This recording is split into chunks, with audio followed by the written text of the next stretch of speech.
My name is Johannes Wakker. I started Wakker Dairy 1988. We then finally wound up in Kewaunee, Wisconsin, and now we're at 3,600 cows and we're expanding to about 4,600 cows. I have an engineering background and anything with sensors, I'm all ears.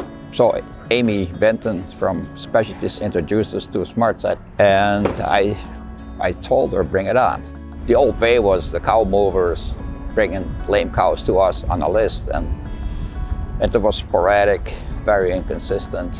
And now we have this daily report, and it's been very reliable. And the list has been shrinking. We might have had 30 cows at one time, and now we're just down to a handful every day. So it's already made a big improvement. The end goal is to not lose cows to severe lameness and severe injuries where they can't recuperate from. So we're figuring we save one cow, the system pays for itself.